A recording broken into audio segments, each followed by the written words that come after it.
حضرت باعزید بستامی کہتے ہیں کہ میں نے اپنی ماں کے آگے ہاتھ جوڑے، میں نے کہا امی تجھے راضی کروں یا رب کو راضی کروں؟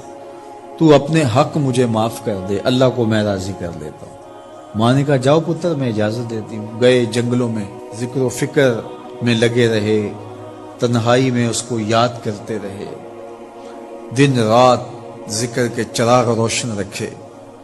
12 سال گزر گئے حق کی تلاش میں۔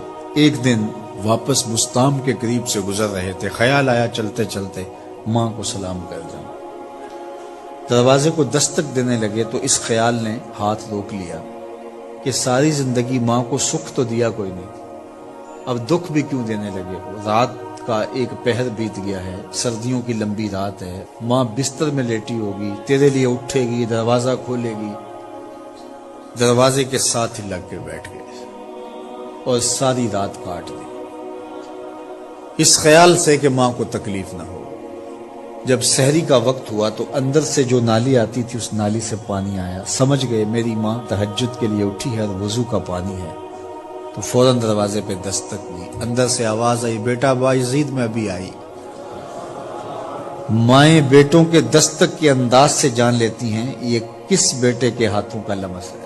12 سال کے بعد آئے، دستک دی، کہا بیٹا باعزید میں ابھی آئی۔ ماں کی تو نگاہیں ہی دروازے پہ رہتی ہیں۔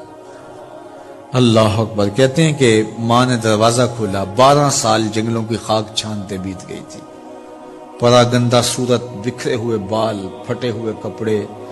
میری ماں کی جب نگاہ میرے پہ پڑی تو اس کی چشمان سے موٹے موٹے آنسو ٹپکنے لگے، اور اس نے ایسے ہاتھ پھیلا کے کہا مالک میرا بیٹا باعزید تیری طلب میں نکلا تھا، تو نے ابھی تک اسے اپنا قرب نہیں دیا۔ حضرت باعزید بستامی کہتے ہیں 12 سال کی ریاستوں سے جو کچھ نہیں ملا تھا ماں کے اٹھے ہوئے ہاتھوں سے مل گیا۔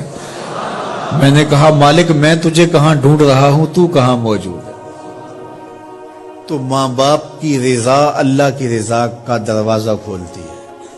جن لوگوں کے ماں باپ ناراض ہیں اور وہ جا کے پیر صاحب کی خدمت کرتے ہیں اور میاں ماں کے قدم چومو، باپ کی ٹانگیں دباؤ، ان کی خدمت کرو، تمہارے پہلے مرشد وہ ہیں، ان کو راضی کرو، پھر کسی شیخ کامل کی صحبت میں آنا، دیکھو کیسے دل کی بند کھڑکیاں کھلتی ہیں۔ ایک مرشد تو ناراض کر آئے اور دوسرے مرشد سے تمہیں کیا ملے گا؟ تو راستہ یہیں سے کھلے گا۔ والدین کو کبھی ناراض نہ کرو، والدین کو کبھی دکھ نہ دو، والدین کو کبھی تکلیف نہ پہنچاؤ۔